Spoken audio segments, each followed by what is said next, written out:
A young lady from Lancaster by the name of Rebecca Flowers. And Rebecca Flowers and John Lincoln had a child, name of Abraham, my grandfather. That's who I was named after. And he was born in Pennsylvania. They tell me, but I don't know. They don't know where he was born in Pennsylvania. That would be a good project for somebody to find out just where in Pennsylvania my grandfather and namesake Abraham was born. So you see, I have deep roots in Pennsylvania. In addition, I'm glad to be at the farm show because I have a lifelong connection to farmers. In fact, my grandfather was farming in Kentucky when he was killed by Indians. And my father, Thomas Lincoln, was a farmer his whole life. In fact, we farmed in Kentucky, Indiana, and Illinois. He was always searching for more productive land. In fact, in Kentucky, he was also searching for land with a better title, a clearer title. But I helped my father farm. He was a subsistence farmer. He had a horse and a cow and a pig, and we grew vegetables. And I helped my father clear the land each place we would move to in Kentucky, Indiana, and Illinois. So I had a plow or an axe in my hand and farming equipment until I was 21. And then when I went into politics, farming was always very close to me. I joined the Whig Party, and that was my political party before the Republican Party, and we were friends of farmers. We always were approving bond issues for better roads, new canals, dredging of rivers, building of better bridges, so that the farmers could get their product easier to the market. And when I became president, the first annual address I made to Congress was my first sentence: thank God for the bountiful harvest. And in that annual address, I chided the 37th Congress. I said, the farming is the largest institution in this country, but we don't have a bureau or a department head or chief. The reason is that, as you know, who knows better than you folks, farmers are an independent sort, and they stick to their own business and they don't demand much.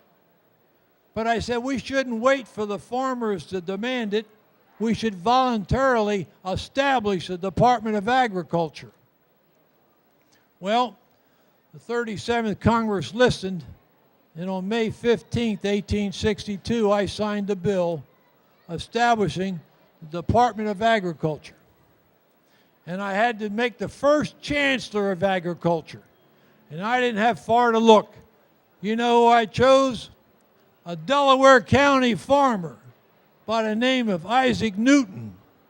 Now, not that Isaac Newton, not Sir Isaac Newton, but Isaac Newton of Delaware County. And he established a committee. He was the first Commissioner of Agriculture, and he set up objectives for agriculture in the Department of Agriculture that are still appropriate today. Among his objectives was to gather, analyze, and distribute farming statistics, and also to set up a bureau so that he could answer queries from farmers, also to test new products and new innovation, and to analyze the soil of the plants and vegetables, and also to establish in colleges botany and entomology, and to establish what is still today a foremost agricultural library. Now, to make sure that we had farmlands to take advantage of this Department of Agriculture, on May 20th, I signed the Homestead Act. Now, that Homestead Act provided 160 acres of public lands to any citizen or prospective citizen over 21 head of household. And all they had to do to get that 160 acres was to live on the land for 5 years and make improvements, and then the land was theirs. Or they could live on the land for 6 months, make improvements, and buy it for $1.25 an acre. And as a result of that Homestead Act, millions of acres were opened up for farming. Now, to make sure they could get the market, in July 1 of 1862, I signed for funds for the Transcontinental Railroad to provide a railroad from Missouri to the Pacific, to tie that railroad in all the way to the Atlantic. So it would go with railroad from the Atlantic to Pacific. And they would become avenues of migration and immigration so that farmers could not only establish new farms, but make sure that they could get their products to the market. Now also, on July 2nd, just to make sure we had enough educated farmers, we established a land grant act. And that is, we provided federal lands for the state, any state that would establish a college for the study of agriculture. And I'm happy to say that every state took advantage of that Land Grant Act. And Pennsylvania State University was that college. Now also, in closing, I just want to say that I owe a tremendous debt of gratitude to Pennsylvania. For without Pennsylvania, we could have not brought the Civil War to a successful conclusion. Without Pennsylvania's help on all levels, the first Secretary of War was Harrisburg's own Simon Cameron. And after I made him Minister of Russia, I appointed a long-term Pittsburgh resident, Edwin Stanton, to be Secretary of War. And in the House of Representatives, Lancaster's own Thaddeus Stevens. Now, Thaddeus Stevens had a very important post in the House of Representatives. He was chairman of the Ways and Means Committee. And as you know, all money bills originate in the House. So after Fort Sumter was attacked, I called for 75,000 militia for a period of 90 days to protect the country. Only one problem, I didn't have any money to pay them. Thaddeus Stevens, in record time, had a bill introduced, put it into committee, got it out of committee, on the floor and voted for, so by the end of April, we had money to pay those soldiers, thanks to Thaddeus Stevens. And of course, your own special governor, Governor Curtin. Andrew Gregg Curtin, he kept the militia together, the Pennsylvania militia. So when I called for soldiers to protect the Capitol, the first soldiers to arrive were Pennsylvania's first defenders, thanks to Governor Curtin. And it was also Governor Curtin that founded the first Loyal Governors Conference that met in 1862 in September in Altoona, PA, up at the old Logan Hotel, they tell me. And they had two items on the agenda. How can we support Abraham Lincoln in the Civil War, and how can we help him with the Emancipation Proclamation? And they brought those resolutions to Washington, and I'll tell you, I knew then we could carry the war to the successful conclusion because we had the people behind us. Not many people know that because they didn't keep any minutes of the meeting, but Governor Curtin, in bringing together the loyal governors, was a tremendous help. In addition, he had the largest military training facility in Harrisburg. In fact, it was the largest training facility north or south. It was now called Camp Curtin. Over 300,000 trained Union soldiers passed through Camp Curtin.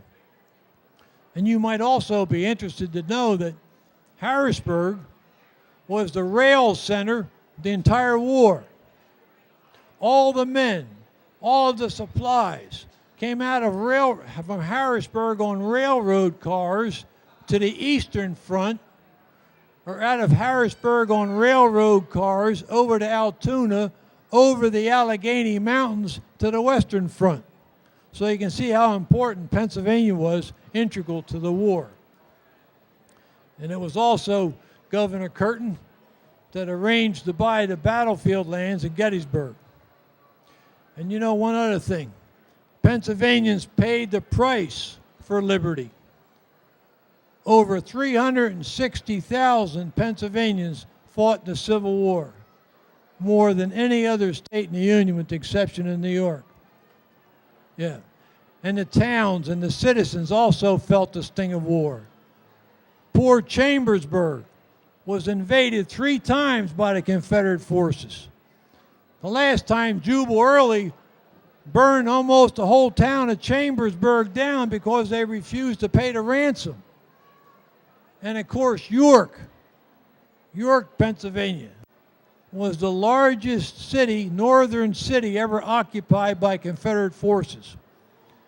And of course, you remember the Battle of Hanover, where because of that, General Kilpatrick forced Jeb Stuart east. He did not arrive at Gettysburg to help General Lee until the second night of the battle. And of course, we cannot forget Gettysburg. July 1, 2, and 3, 1863. The South's high water mark was reached when General Robert E. Lee was defeated in the Battle of Gettysburg and the ebb of the Confederacy's high tide began. Now later that same year, I was asked to make a few appropriate remarks at the dedication of the cemetery at Gettysburg.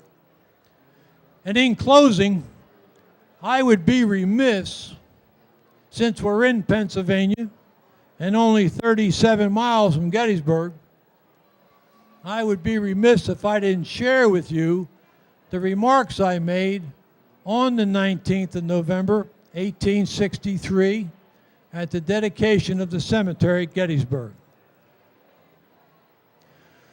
77 years ago, our fathers brought forth on this continent a new nation, conceived in liberty and dedicated to the proposition that all men are created equal.